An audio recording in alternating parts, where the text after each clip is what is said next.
Well, I just interviewed Mark Henry. Yeah. And he was actually a pallbearer in Michael Clark Duncan's funeral. And he was just talking about how much respect he had for him. He was like, here's another guy that looked like me that, you know, he said he actually told him he loved him and, you know, and so forth. They were like extremely close. I assume you guys are really close?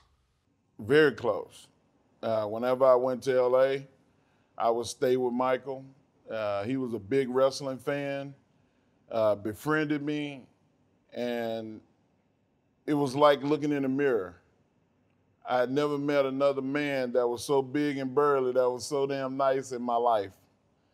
And like I had never told another dude outside of my family that I loved him. And Michael, I think, I was like, hey man, don't make this weird, because he started laughing. I said, man, I just love being around you, man. You like one of the nicest people I ever met in my life. I was like, I love you like a brother. I was like, I hope we can, you know, stay like this forever. And he was like, and I was like, come on, man, don't make it weird. Don't make it weird. Mark Henry was known as the strongest man in the world at one point. Yeah. I'm not familiar with this whole scene of strong man and so forth. Seems like a whole different ball game than fighting. Yeah. You know, one of the guys I met at your house, he had like the world record for bench press. Yeah, he was one of the strongest men in the world. He was Scott Mendelson. Yeah. Yeah, yeah. This guy does not look human. Yeah, yeah. He looks like an actual monster out of... What you see of Scott... out of a video game, pretty much. Scott's probably 75 pounds lighter than he was, like, say, 5 years ago. He really... Like, you shake his hand, it's like shaking the hand of a statue. Scott's ridiculous. And he's a... You know, you talk to him, he's like a scientist, man. These guys are not just big muscle heads. Yeah. I mean, he knows more than doctors about a lot of that kind of supplementation and all that type of thing. Well, you know what was interesting about our conversation with Mark Henry was he went to the Olympics twice and didn't win any medals both times. And I said, well, does that bother you at all? And he said, no. And he explained why.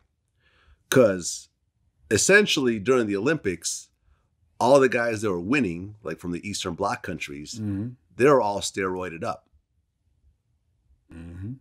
And he said that most of those guys that he lost to are all dead now.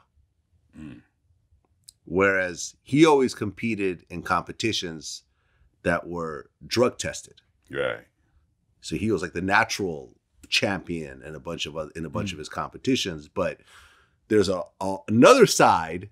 There's a whole other set of competitions that they don't drug test. Yeah. So you assume that everyone's just juices at that point. Yeah.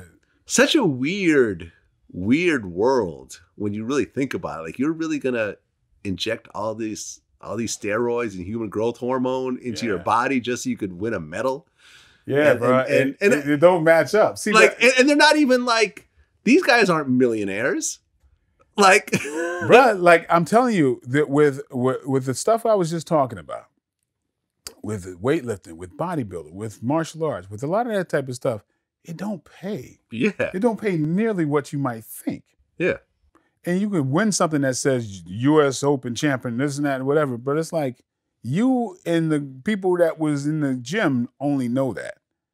So in bodybuilding, man, that's a whole nother level. People doing stuff to themselves, competing, and even the top prize is like only one guy gets that, and then everybody else gets what? What's the top prize in those competitions? It keeps going up, but for a long time it was like 100,000, 200,000, all that. You know, it was a trip. It was 100,000 as top prize in the Arnold and Mr. Olympia and things like, you know, and then usually that person had to spend about 80,000 in drugs that year. So they're just breaking even. And this is like I'm telling you, like I'm very connected with that world as well. My oldest friend in the world is Troy Alves. He was one of the elite bodybuilders I knew. a lot of the very top bodybuilders. And that is a fascinating world. But again, bro, it comes back to this whole psychological thing.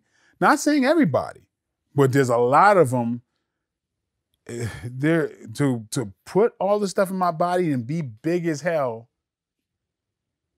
You know, you got to kind of say, well, what makes somebody want to do that? Yeah, I'm looking up Troy Alves right now. Yeah. He's huge. Yeah, Damn. Troy actually started karate before me.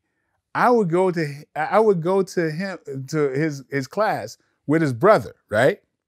When we were kids. I go to his class with his brother. My mother wouldn't put me in karate.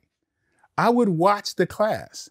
I'd watch his class and I'd watch the advanced class off on the side. And then his mother would pick us all up and we'd take them back home. I would practice every damn day.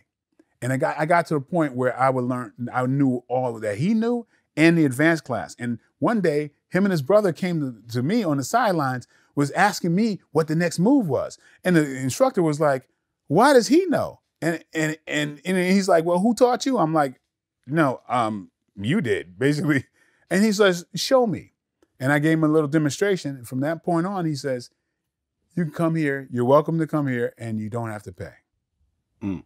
That was really the start of me getting into technical martial arts classes. Troy quit. You know, I stayed, and the rest is history.